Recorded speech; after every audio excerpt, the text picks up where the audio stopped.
24 Hours of UX. It was initiated by Jesse Anton, my partner, and myself, Peter Horvath, here in Geneva, Switzerland. But it's been organized by over 20 groups spread across the globe, because we've been running a grassroots event series for over 5 years now. And with the current situation, it's like, yeah, we can't do our usual physical events. So what do we do? Well, let's do virtual. But do we just do any kind of virtual? And we thought, okay, let's bring other teams like ourselves together in the virtual space, because now the world is your village. And let's have something that's bigger than the sum of its parts. So that's how we got here where we are today. We still got a couple of countries to go. So Mike, on the backstage, if you are still on, you can now press on the start share audio and video, and I will let you in. Perfect. That was great reactions. And Cassini, Nazir, there we go as well. So next up is Dallas.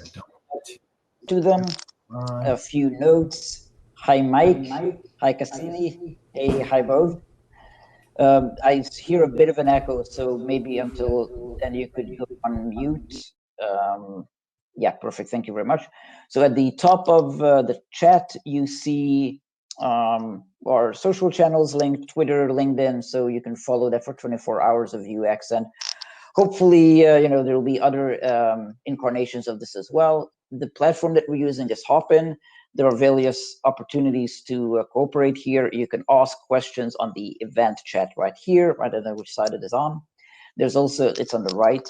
On the left side, you can see, you can switch between the stage, which is this, where we have continuous content, live content around UX and related fields for 24 hours. After each of these hours, you can go to session.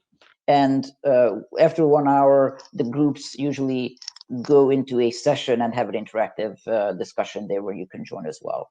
And if you just want to do one-on-ones, you can go to networking, where you might be paired up with a random person if there's other people in the networking as well, and you can have a 5-minute discussion.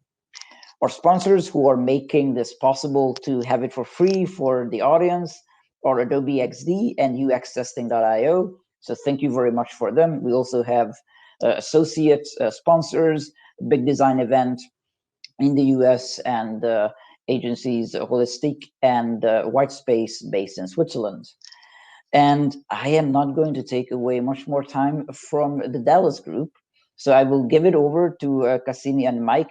I'll try to keep the attention on whether there's an echo or not from on your side as well, and just call it out. I will be around, not visible or hearable. If there's something that I notice, I'll jump in real quick. And you might see one or other notes from me in backstage just to help you out. And if there's anything, I am here. And with that, the stage is all yours. Great. Thank you. Thank you. Can you hear us okay? Or great. I can. I think everyone else can. So our presentation up. Give me a moment. Presentation up. Mm-hmm. Mm-hmm. And Peter, I might need your help here. I'm pressing the... Christine, are you using Chrome or Firefox? I'm actually in Safari right now. Yeah, that's a problem. So you should switch to Chrome. Yeah, ideally, yes. Okay. Mike, I'll let you back in again. The deck in the meantime while I jump on another browser? Sure.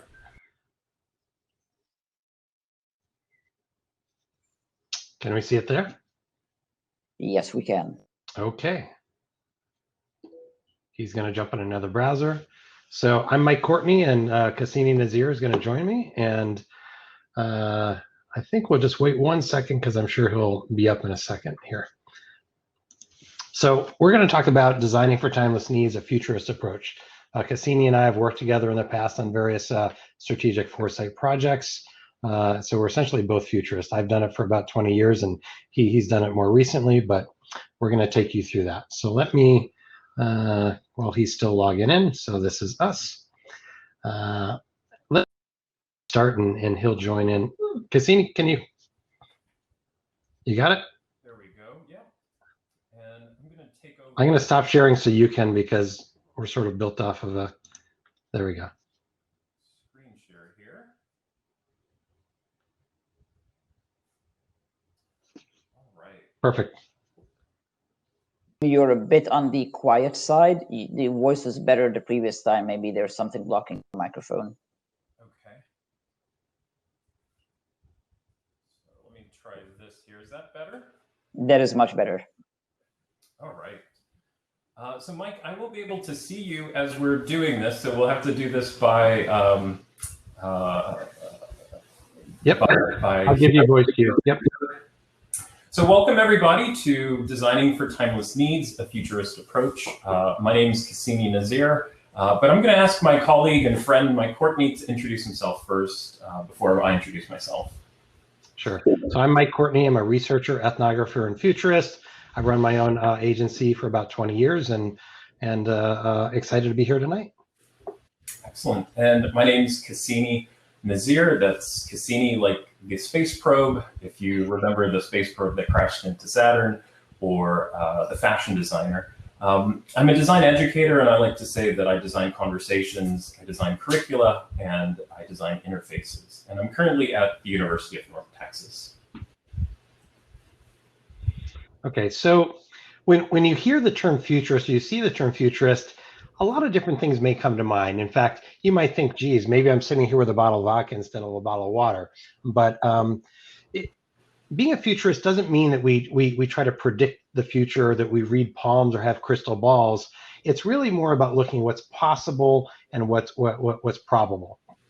We use the term foresight to talk about what a futurist does. And it's not a term that we use often if you're not a futurist. So here's an easy way to think of it.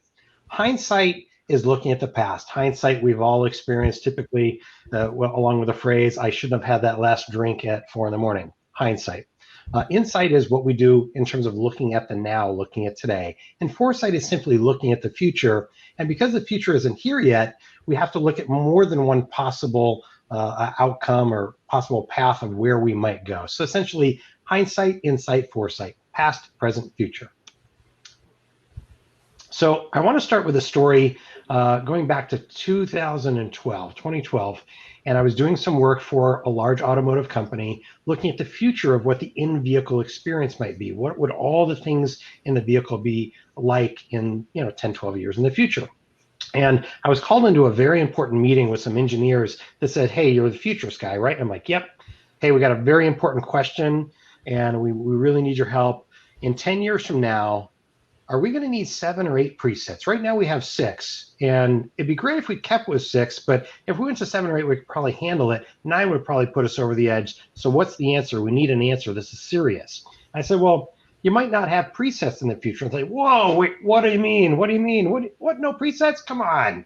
Thought you were realistic here. So what I did at the moment, I said, well, again, we might not have presets because the technology may change to the point where you don't need them or you don't want them. And that's when I came up with the term timeless needs. And I said, well, simply this, the device that we're talking about in that dashboard is something that's meant to help us inform and educate, or inform and entertain. This is really the timeless need. We did it in the past, we do it now, we'll do it in the future. We'll still have entertainment. We might not have presets, or at least not in the way you've experienced them today. So that sort of started us on this journey of how we define things in terms of a timeless need. So another example of where we applied this actually came before we even came up with a term. Years ago, I used to work at Nokia in the early days. And in the early days at Nokia, the engineers came to us one day. I was in the research group, and they said, hey, we figured out a way to put a little chip in the device, and this chip is capable of capturing an image. In fact, the code name for the secret project was Imago, which I think is a Finnish word for image. And they said, Project Imago, we have to see, does somebody want this? If we put a chip in the phone that can capture image, does anybody want it? And so we said, well, let's do research. That's what we do. And we did a global study, talked to consumers all over the globe, and the answer came back really consistent all across the world. And the answer was, not interested. Stupid idea. What are you thinking? You've got a device that we like, it's sort of new, but it has maybe 20 or 30 minutes talk time. It's really big. I certainly couldn't put it in my pocket. And you're telling me you're gonna marry that or merge that with a camera that is bigger, uses battery life. These two together is going to be an even bigger device with even poorer talk time. And they said, this is stupid, ridiculous. And so it made sense that they reacted that way globally, because they didn't know some of the things that we knew, or at least should have known. Things like that we were going to eventually move from a voice network to a voice and data network, that we knew that we were going to make better and better battery technology so it wouldn't last just 20 minutes of talk time. We knew that we were going to have faster chipsets that could process more data. And we knew that we were already working on roadmaps where the device was going to get smaller and smaller, even if we added a chipset, such as an image capture chipset to it. We knew things they didn't. So we could sort of see possible futures that they couldn't see. So what we did is we went back and we did some ethnography, meaning we went and observed people and talked to them about their daily life. And one conversation was particularly memorable. It was with a parent of a child, and I said, well, what was your week like? Tell me some of the things that happened. And they described going to their child's Little League ball game. And they were really excited because they said, it was great. My kid was not able only to hold the bat, he actually hit the ball. It was amazing. And I said, well, that's great. Your family must have been so excited and proud. They said, well, my family wasn't there. It was just me. My spouse was working, and well, my grandparents would have loved to see it, but they weren't there. I said, well, how did you share that amazingly special moment with them? And he's like, well, I told them about it, but everybody wished they were there. Or I said, well, did you take a picture? He's like, well, no, I didn't have a camera with me. I said, well, what did you have with you? He said, well, I had my wallet, I had my car keys, I had a hat. Oh, by the way, I had this phone that we have now, this phone with me, but he didn't have a camera. And so we got to thinking that, okay, well, had he had a camera, he would have certainly taken the photo, because he really wanted to capture that event. He wanted to capture not just what happened, but the emotion that surrounded it.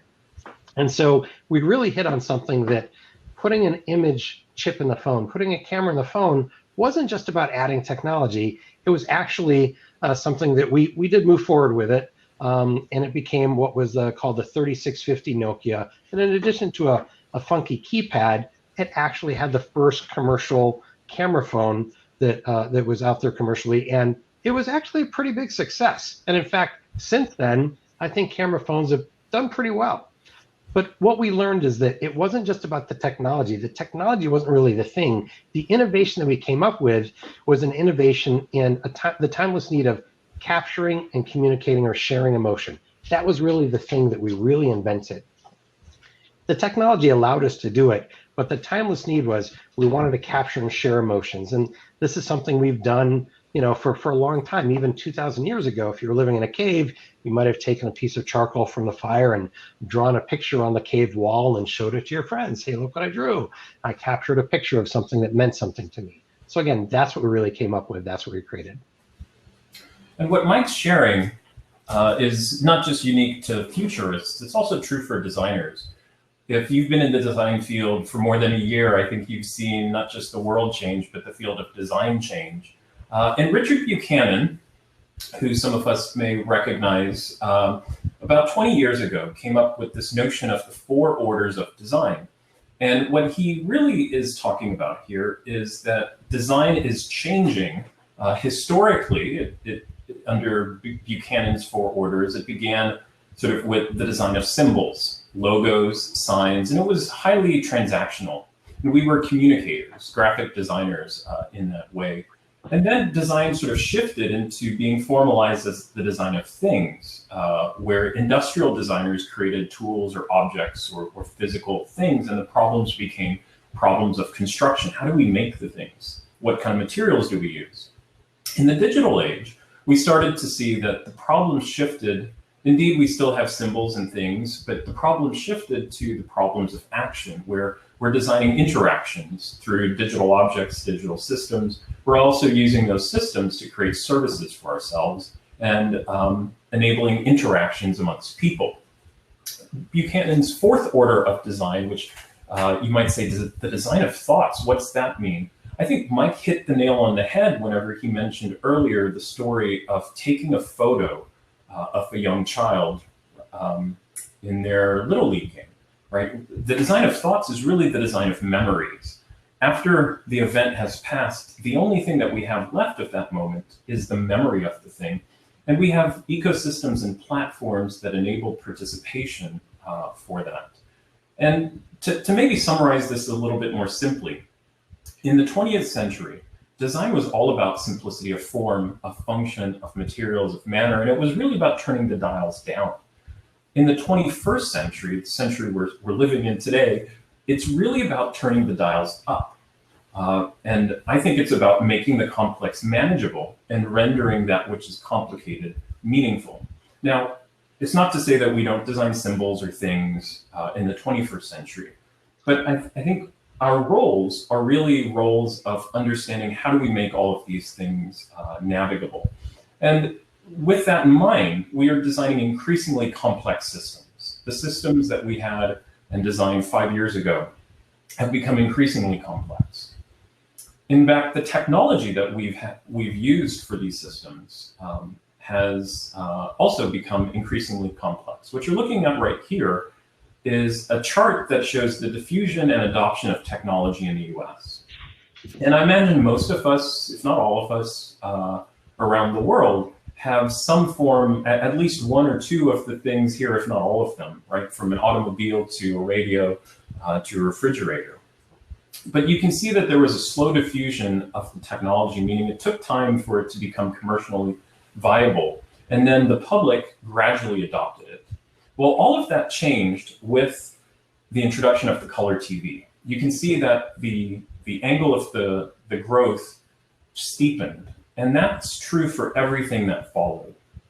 And since then, we've had faster diffusion and faster adoption of technologies.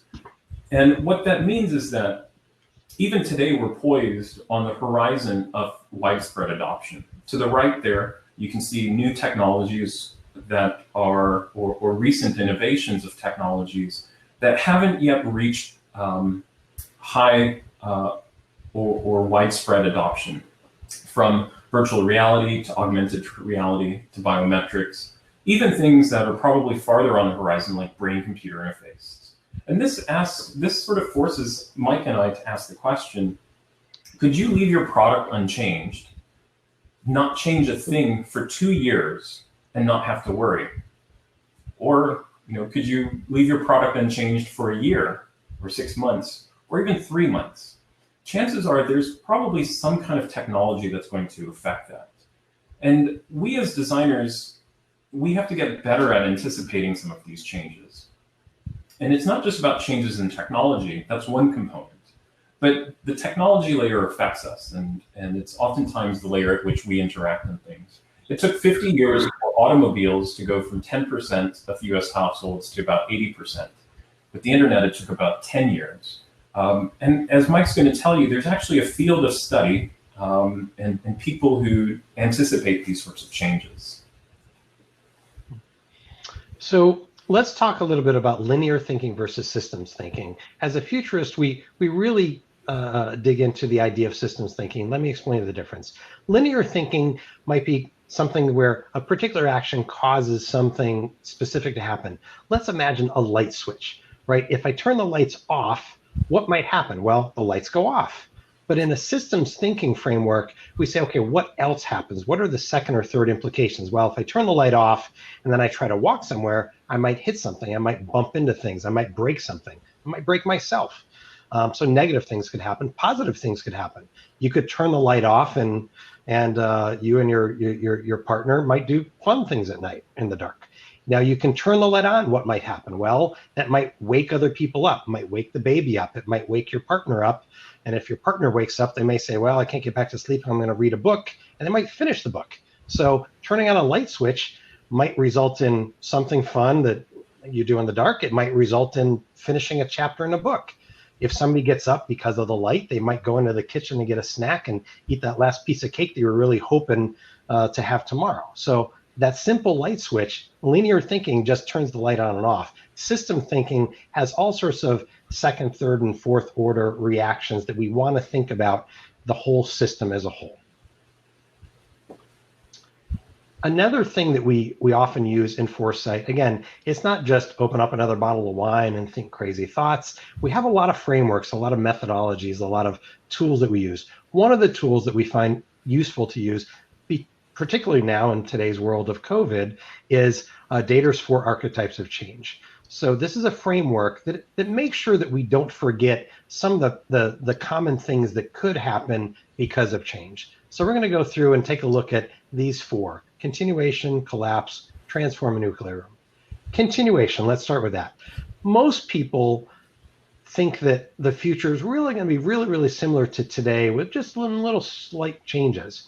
And the continuation archetype of change is often called the no change future, because people think, well, the future's not going to really change much. It's really going to be just like it is today, maybe a little different. This is actually the least likely option. So many things are changing in the environment around us that it's not likely that we'll just continue and things won't change. Some things are more resilient than others. Things like rituals, spiritual rituals, or maybe things like acknowledging a birthday or an anniversary. We may not do it the same way because of things like COVID, but we'll still acknowledge. Another one might be something that's pretty persistent: the idea of trading time for money. I may change the platform that I use to find those jobs, and the form of money may even change from fiat currency to Bitcoin or something, but that concept still exists. Collapse. Now, collapse is something that, again, it's another thing that can happen to the system. And it's simply saying that the system falls apart under the weight of negative or opposing forces, sort of the bubble burst. The thing about collapse is it's not always a bad thing. For example, when political systems fail and collapse, like the fall of the Third Reich, I'd argue that was not a bad thing. Other things that could collapse, like film cameras collapsed when digital cameras came out. So on one hand, you say, well, it was positive because now I can take all sorts of photos and not have to worry about forgetting to get the film developed and having them maybe in a drawer. Other people say, oh, the collapse of film cameras are horrible because I really loved the imagery and the tonality and the detail that film captured that digital just isn't the same. So collapse can be good or bad. Transformation. So transformation is when the old way of doing things is sort of pushed aside or discarded, almost sort of like set aside, I'm going to forget about it in favor of something new. One might be the idea of the timeless need of transportation.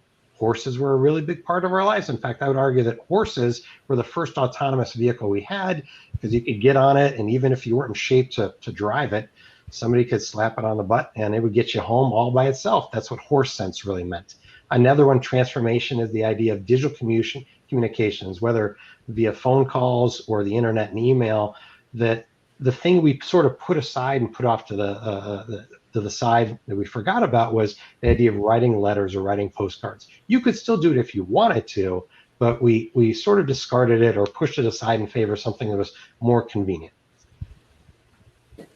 So the next one, transformation. This is where the primary way of doing things, the system gets disrupted, forcing a new normal. This is something that's often born in a chaotic event of some sort of like maybe a COVID event, right? So it forces change.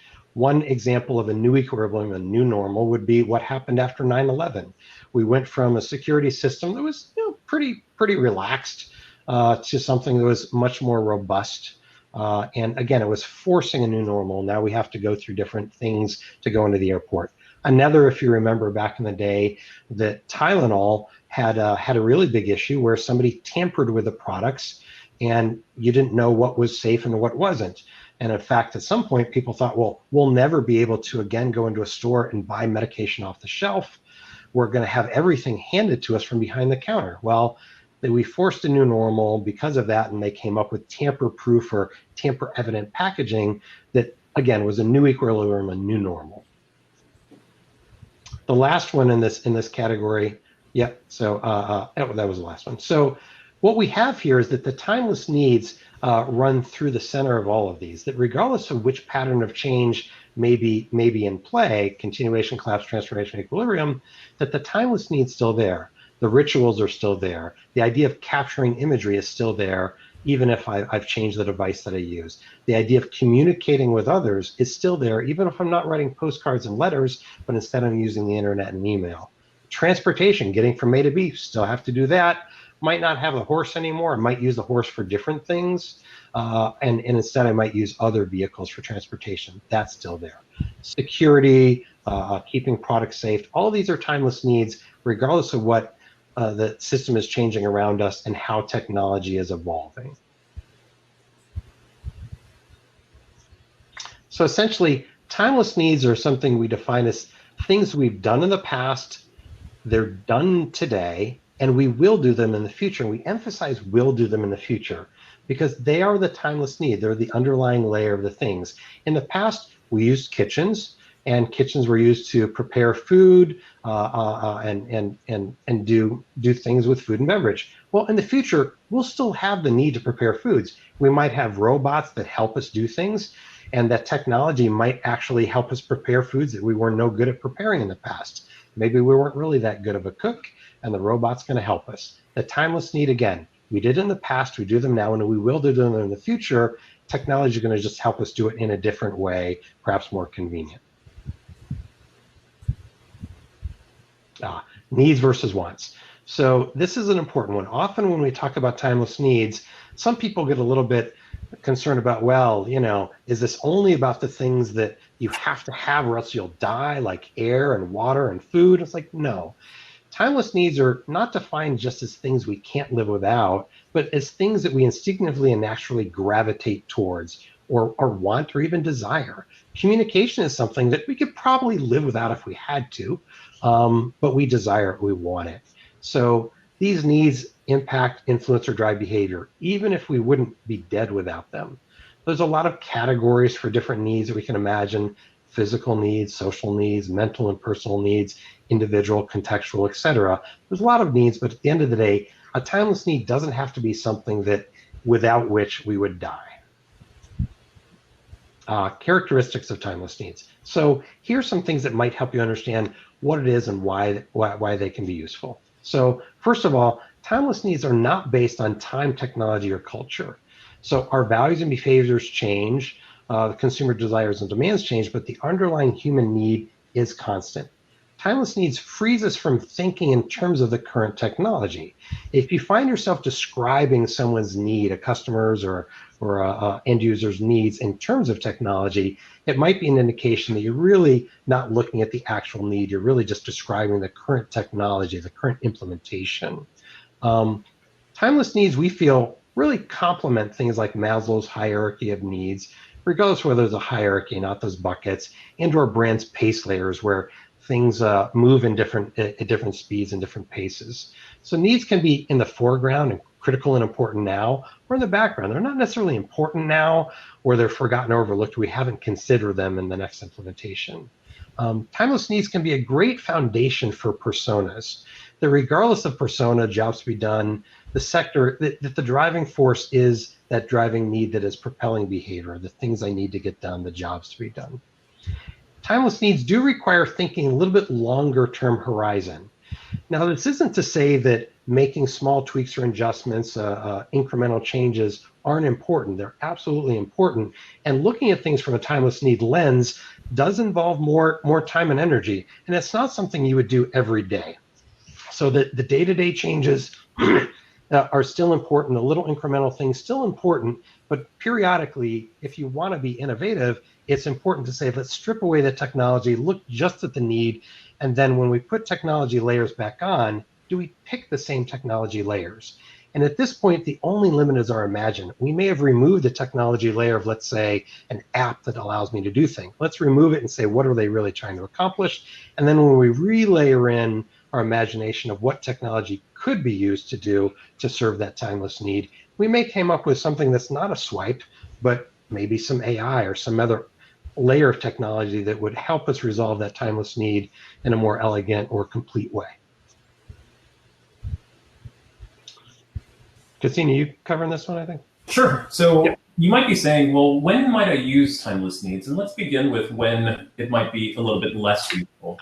There are some design roles, and I think the previous speaker right before us was actually talking about this, that there are some roles, design roles, that are focused solely on production, right? A lot of early designers, when they come into the design field, they're focused on one specific area, HTML, emails, feel sorry for you if that's you, but they're focused on incremental change. While it's helpful to make you a better designer, it's probably not going to help you specifically make better HTML emails. Timeless needs are really not very useful if they're not built upon research. That is to say, if it's built just upon your own conjectures and opinions and biases. If you're not looking at your users, if you're not looking at their context, if you're not even sort of looking at arcs of history, you might be finding needs, but they're probably not timeless needs. Timeless needs are more useful when you're conducting any type of research. Research is into history, into your users, into needs, into even looking over the horizon at sort of trends and patterns are useful because you can see how these timeless needs carry us forward into the future. And it's not just for designers who have the role in their title of strategy or innovation. There are many designers without that role that are involved in strategy and innovation. And that's really the connecting of themes, the connecting of dots, larger dots, and some level of sort of looking into the future and saying what things might we plan for. And planning, anticipating is really important because, as Mike mentioned earlier, you have to anticipate how your product and service offerings are going to change over time horizons and how those changing needs are, those timeless needs are going to meet those changes. How we're going to connect the present desires to future ones. So, Mike, I think we've got a game here in store. Yep. Let's play. Is it a timeless need or isn't it? So Cassini, let me ask you: if you were designing thermostats for the best thermostat company, and is it a timeless need to change the temperature? Oh, sure. Yeah, it's a timeless need. Okay. So here's the thing. So why do we change temperature? What's the underlying thing that we're trying to solve for? We're really trying to solve for, I want to be comfortable. I want the temperature to be the temperature that makes me comfortable. So the timeless need is really being comfortable or being at a temperature that's comfortable. Do I really need to change the temperature? Well, if I'm comfortable, I don't. If the system realizes that I'm not comfortable and can adjust and anticipate it, do I need to change it or the system needs to change it? My desire as a human, the timeless need is to be comfortable. So what you're saying, Mike, is that changing the temperature is really at the interface level. The deeper human timeless need is just physical comfort. Okay, I gotcha. Exactly. So now what about wheelchairs? Wheelchairs, for example, using a wheelchair in old age. Sure. Yeah, that sounds like it's probably a timeless need. People have used it in the past. I'll imagine we'll probably see wheelchairs in the future. So why do we use wheelchairs? Why do some people use them? Whether they're old or not, it's because they need mobility. Let's say their legs don't function well. They need mobility and they want independence. So does the desire or the need for independence and mobility, does it require that I sit in a chair? Does it require wheels? What if in the future the technology would allow me to, maybe I'm still in a chair, but the chair floats or glides or uses something other than a wheel? What if I don't actually even sit in a chair? What about an exoskeleton? Exoskeleton technology is on the rise. What if I could do the things I need in terms of mobility and independence, not sit in a chair with wheels or even a floating chair, but actually use an exoskeleton to be able to not only be mobile and independent, but run down the street if I want. So kind of what you're saying here is that these needs aren't related to the device necessarily, the specific device. And I can use a wheelchair even as a young person as well. There are times that that's necessary as well. Okay, I gotcha. So what about as a travel vendor booking a hotel? I kind of see where this game is going. So I'm going to say it's probably not a timeless need. Okay, well, so there are things in there. And here's the example that the idea of booking a hotel, there's probably multiple needs at play, multiple things that I want to do or I desire. One would be, I want my choices. I want to have some options. I want to be able to compare those options. I want to be able to make a selection. And there's probably other things that I care about other than just, how good is the room and what's the price. Maybe I want something that's close to a place to eat, maybe close to my friends. There may be multiple things at play, not just the process of clicking a button and saying yes to a hotel room. So this goes back to what you were saying earlier about needs sometimes being foregrounded or backgrounded. that there can be multiple needs and they can come forward or backward. Okay, I follow you. Yep. So now imagine some of your students, past and present, are watching this. So for them, being young people, they may say, hey, dating apps and swiping left or right, surely this is a timeless need. We're young people, so surely, right? I imagine it's probably deeper than just swiping left or right. You know, and that's the thing, is that the timeless need might be somehow facilitating or making connections that, regardless of whether my UI mechanism involves using my thumb to swipe left or right, or before we had swipe left or right, maybe it was clicking on something on somebody's profile and sending them a message. The timeless need is making a connection with others. The technology layer that assists us in doing that could be anything, and it could certainly change tomorrow. So Mike, you'll have to tell me what I won in that game. But first, I think we need to take a look at the artifact that we designers have probably either created or helped to research or used in our implementation, and that's a persona. Personas, if you've not used them, are sort of archetypes of individuals. And what you're looking at here is actually from Concur, and this is personas from the State of Business Travel back in 2016. And you can imagine that things have certainly changed from 2016 to right now in 2020. But what you see here on the left is a savvy traveler. You see a cautious planner over there on the right.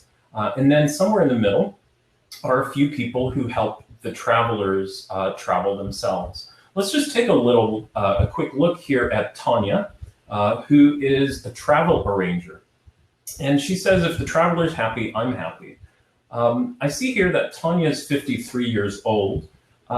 And one of the things that personas are good at is helping you to see at a moment in time. Tanya's 53 today. Perhaps when she's 65 or there around, she may retire, and she may very well be the one traveling, not necessarily the one helping others travel. And so her needs will probably change. When you're looking at personas, I think the game that we just played helped to kind of uncover some things that are evident in this persona. When you see technological solutions such as emailing or updating digital calendars, that's not necessarily a timeless need. That's at the technological layer. The attitudes, values, and fears that we're seeing are actually getting at the timeless need. But what I think we're trying to communicate to you is that the timeless needs represent a through line, they're a thread for all of the individuals, whether or not they're the travelers or they're the individual who's helping other people travel. And we're going to unpack that a little bit more. We as designers will often use personas in our design process. Mike, I know that there's a slightly different Foresight process. Could you tell us a little bit about that? Sure. And there's a lot of tools that we use in the world of Foresight. Here's one of the common ones where, and I won't go through all the detail, but basically we define what it is we're trying to look at, what's in scope, out of scope. We look at the trends to say what exists today, even if it's not mainstream, and especially if it's not mainstream. So those early weak signals that might become something, might become nothing. Then the forecasting phase, baseline versus alternative, is really almost like a chemistry set, or almost like fantasy football. We say, okay, what if I put this with this? What might happen? What if I change it this way? What might happen? And then we do those combinations to come up with things that we then pump into the vision and scenario phase. And the thing about visions and scenarios are that we're really trying to imagine in really great detail what that experience would really be like, what it would really be like to live in that world with those solutions. And one of the big things here is to challenge the assumptions and say, okay, what if I could do it, but I couldn't use the way that we use today? I could do anything except the way we use it today. Let's say the dating app. What if I could use a dating app to connect with others? The only thing I couldn't do is use my thumb to swipe left or right. How might I do it? What might be possible using technology that might not be mainstream yet? So that's one of the examples of what a Foresight process might look like, but there's many. So when crafting scenarios, which is, again, how we help to really imagine and add color and detail to something, it's important that they're very descriptive and really paints a picture you can almost really imagine, almost feel and taste. So we need to make sure that we don't define the problems or the scenarios just in terms of the technology interface. We want to make sure that we're solving more than just the technology interface, really looking at that underlying need. We want to make sure we look at the solution and its benefits and what the future conditions might be, because we often take the conditions and the environment of what's around us and we just move it into the future and say, okay, well, in the future, I'll still have all the same things. I'll still drink water, so I guess I'll still have water bottles that are made out of plastic. Well, it might not be. So we need to make sure we think about the future in the whole realm of what the future might be with all those things around it. We need to be creative, iterative, agile, and we need to be able to move in that direction, even if we're not sure of what all the steps might be.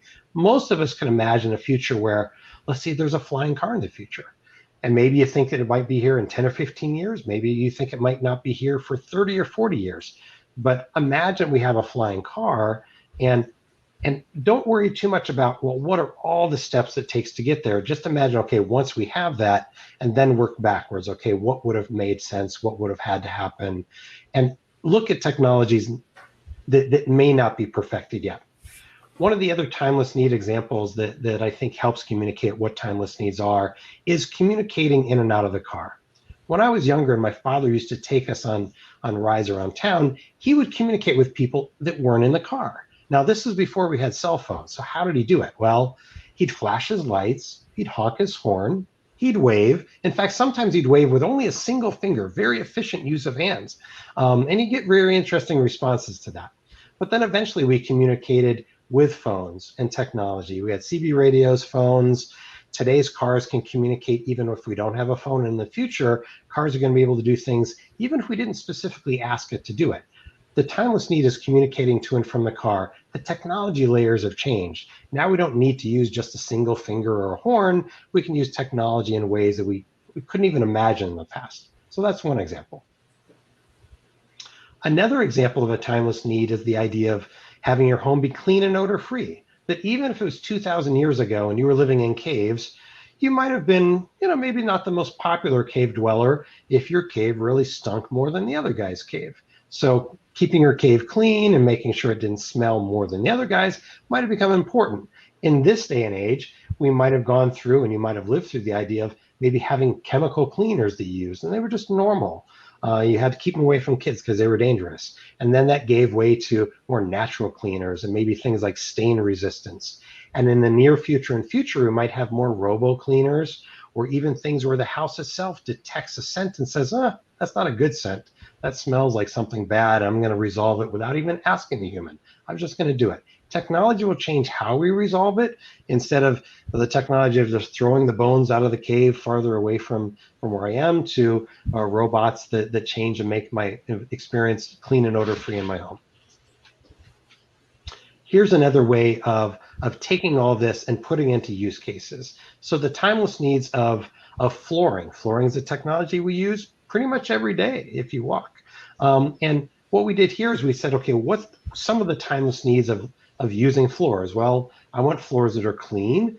And well, what are some of the things that commonly happen? Well, sometimes people get, pets, puppies. And when puppies have accidents, sometimes the first time we experience that is when we feel a wet sock. I was like, well, that's not good. So we said, okay, well, what existed now or what's beginning to exist that might help us resolve it? Technology that didn't necessarily exist, recently until now. And we came up with the idea of a coating on the floor that if it became wet, such as the puppy having an accident, it would fluoresce, it would change colors, and maybe the cameras in the room would notice that color and actually send you an email and say, hey, the puppy just peed behind the sofa. So it's an example of looking at timeless needs, then layering on new technology that might not have been available last year and trying to figure out new use cases with new layers of technology. So Mike, what you're talking about kind of reminds me of Raymond Loewy's notion of most advanced yet acceptable. And this is the idea that individuals utilizing a current technology won't go too far advanced technologies, but really want acceptable technologies that are familiar to them, and what Raymond Loewy talked about as sort of fitting a certain type. So that if I were to buy a juicer should look like a juicer. Well, Lowy was an industrial designer, and for him, typology mattered a lot. I think we are adapting the notion of timeless needs to interaction designers and service designers and experience designers to say, rather than typology, it's really about servicing timeless needs. Lowy's idea of most advanced yet acceptable is similar to something that we see in the political arena called the Overton window. Some of you are probably familiar with this. It's given rise here recently, where in order to get to that middle circle, I actually have to propose policies or ideas that seem either radical or unthinkable in order to get to something that's acceptable. And regardless of political viewpoint, this occurs regardless, in many cases, regardless of the country that you're living in, where proposals for things that are unthinkable and radical oftentimes lead to things that are less radical and less unthinkable. The same can be applied to what we do in the design space.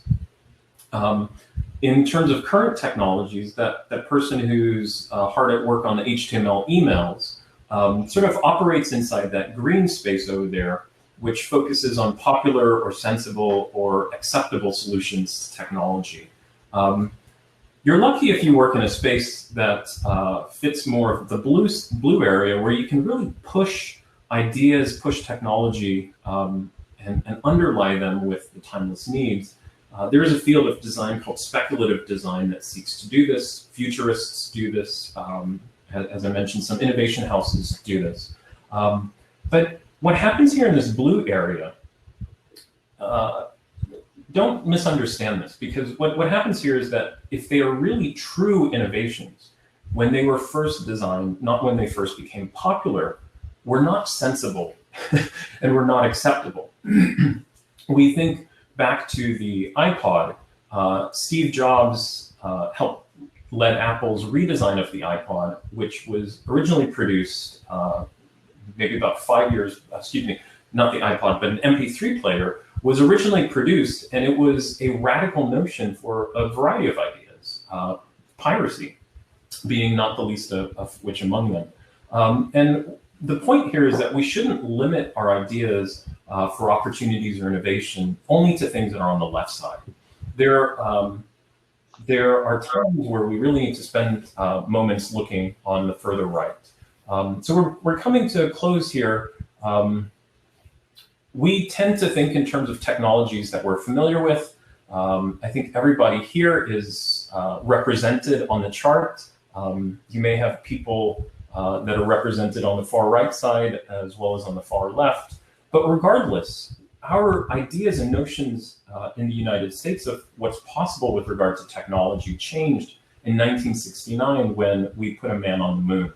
Before then, we used the term moonshot to talk about things that were impossible or unlikely. We haven't really used that word since then, or at least in the same meaning. And even though we're talking about technology here, what I want you to realize is that technology is just one layer. Whether it's an automobile, whether it's the internet, whatever is the next technology on the horizon, it's not about devising new technology. It's about meeting timeless needs. And Mike, could you walk us through this slide? So, what we really want you to get from today's presentation, and thank you for joining us, is that the technology and the tools are not the needs itself. The goal is to leverage technology and tools to meet the needs. And it's because technology is so important. I can't imagine any designer today that doesn't deal with technology. I just can't fathom it.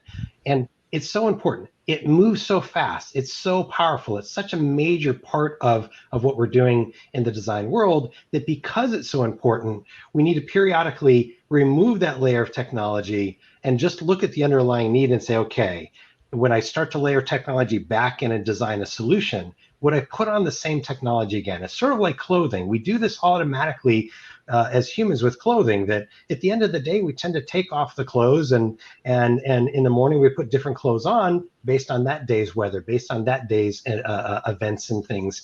But when it comes to designing products and services, we often keep that same technical layer of user interface and clothing on our solution for longer than it deserves to be there. And the underlying needs are still there, but the environment has changed. We need to periodically remove that UI, remove that technology layer of clothing, and then say, would I put the same thing back on today, knowing that now I have new things in my closet, new things in my arsenal, new things in my toolkit, new technologies, new UI, and let's play with innovating and applying that, a fresh layer of technology, and perhaps, do something different because we can look at how technology is different and serve the human need in a different way.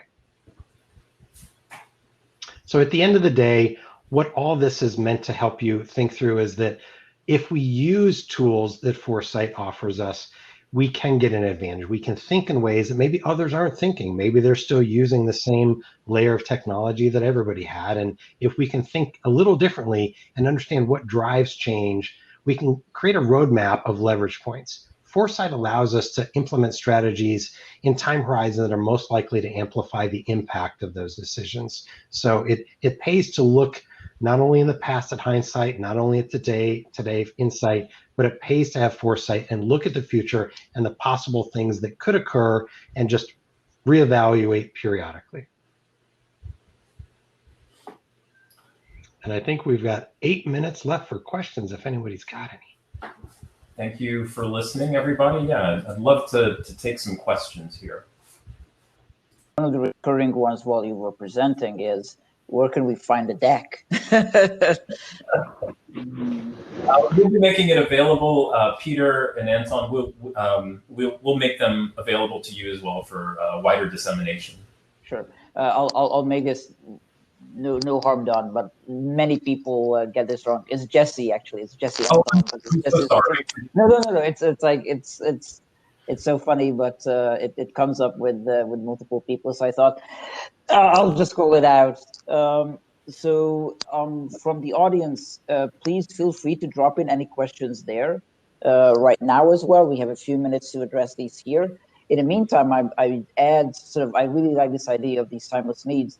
And what I especially like about it is how it can be applied at different levels. So there's this concept of, mainly in service design, I think it also applies generally in design of this, zooming in and out, and how the timeless needs can be applied at different levels. So I think that what most or many UX designers are very aware of is, 5 whys, which is at the end of the day very similar. It's let's get to really the underlying, in those cases, usually cause or need. In this case, it's sort of what we actually offer. And if we zoom out, some people might argue that it's not the zooming out, but on the business level, this is also something that has been done in many instances. I think this year, 60 years ago, Marketing Myopia article was written, which argues exactly about this. Is railroad tycoons went out of business because they thought, and to your point, that they are in the railway business, whereas they were in the transportation business. So you mentioned, Mike, here the horse, and then transport being a timeless need, but not necessarily the means to it. So it comes back in so many areas. Also, the 3 horizons framework that looks at Cassini, the slide that you were sharing, and a lot of people were wanting this green and blue area of what is now and what could be. So some of those things are worth checking out. One question: how far into the future will forecasting be accepted by different stakeholders? Love it. So that is often depending on the stakeholder. But the one thing that's been really, really unique this year because of COVID is the time horizons have shifted dramatically. In the past, when we would talk to people about using Foresight tools, we typically say, let's look out over maybe 10 or 15 years, because it took 10 or 15 years worth of normal time frame, normal time horizon to encompass enough potential change to really make these tools make sense. That changed. Now, I would argue that you could look out 10 or 15 months and encounter the same amount of change that typically would have taken a decade. So many things have changed and accelerated that these tools can be really useful to look at the next year or two, much less the next 5 or 10. So depends on your stakeholders, but again, so many things are changing so quickly because of the unique environment we're in right now, that these tools can be effective and useful now. There's one question that asks something very specific on how would you tie this back to UX and to the role of UX designers? So that's like futurist thinking. So how do we get into something tangible? Yeah, I think personas are maybe the thing that we convince ourselves that we're designing for timeless needs. I think because the rate of change is happening so quickly, we have to think in terms of those needs that are going to carry forward. One of the things that I think brought me into design is this idea of being able to design new things. What I like about timeless needs is that it shifts this idea from designing just new things to also carrying forward from the past things that are important. Right? There are things that absolutely need to be redesigned and reimagined, but there are also some things that we need to carry forward. And for me, at any rate, what timeless needs helps me to do is to not lose sight and remind myself of what's important. Great. There was one that I lost. Someone was asking, what's the difference between, was it transformation and what was the other? New equilibrium. Yeah, transformation, new equilibrium. One is really more that sometimes things just sort of fall by the wayside. It's like, well, I could have taken the horse, but I'm going to take the car. I could have written a letter, but I'm instead going to make a phone call or send an email. And the other is more that almost we're forced by change, typically through some sort of a pressure or chaotic event that forces us into a normal, forces us into a transformation where we say, I have to change. I can't continue the way it was before. 9/11 security lines, for example, I had to change because something forced me to. And that's what I think we're in right now is COVID is forcing us to change in ways that some people had already gone to working from home. Some people had already, done certain things health-wise, but COVID really accelerated some of those changes. And some people won't feel the need to go back, even once we can. Maybe they say, well, I sort of like working from home, or I like doing things this way or that way. So again, that seems to be the biggest difference between those two. Is one is more that one sort of like just went along the wayside because we sort of came up with a better way to do it, and the other is we sort of had to force a new normal, force a change. I love a question, which I think a good one to close the talk. Why do so many futurists get the future wrong if this is so powerful? Well, and that's the one thing that if you remember nothing else, that futurists aren't about a crystal ball and predicting the future. So many times when people hear I'm a futurist, they think, oh, so how many times have you won the lottery? If you're a futurist, if you were good, you'd play the lottery. You get a lot of business as a futurist if you won the lottery a couple of times. I'm like, you misunderstand what a lottery is good for. But it's more about looking at the possibilities. It's more about looking at what's possible, what's plausible, and playing that, again, that fantasy football or that chemistry set to saying what combinations could exist, and can I come up with a combination that didn't exist before, that nobody had thought of, that actually meets needs. They go, oh, that's interesting. That would create value. So it's more about looking at what's possible. It's not a crystal ball. It's just helping us think and prepare. I would add to that too, that one part of it may be about prediction, and I don't know, Mike, that's even a word that you really even use. I don't know that I've ever heard you use the word predicting. But I think the other part of it is that it's really about stoking the imagination. And the thing that we have that really distinguishes the designer, at any rate, is not the typeface, is not the use of color or anything like that. It's the imagination. And the futures work really requires you to look at the past and to say, what was it like being in the past? And that helps you to carry forward and say, what might it be like to live into the future? And in new ways, it also creates an openness for change as well. That I think is really important.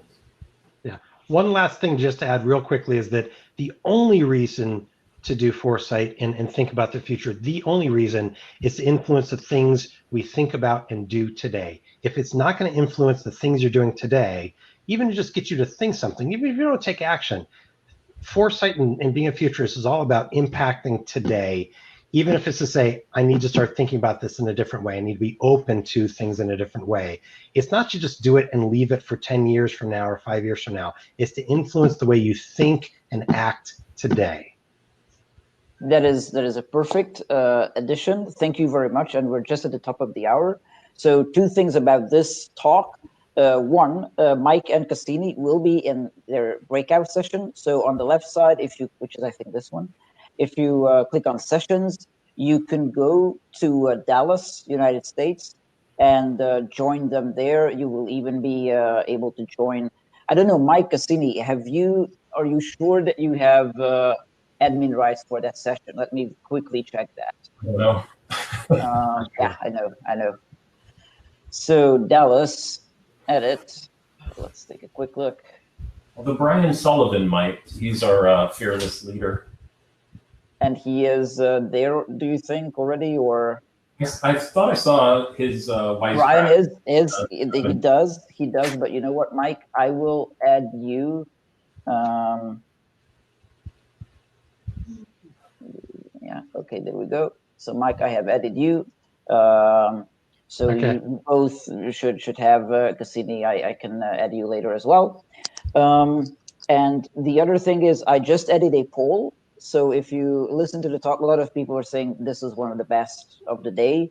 It's scary that we're not the only ones who've been around all day, but great to have some loyal people. So go to the poll, express your opinion on how you liked. You can do this right now or when you were in the session. So feel free to do that whenever.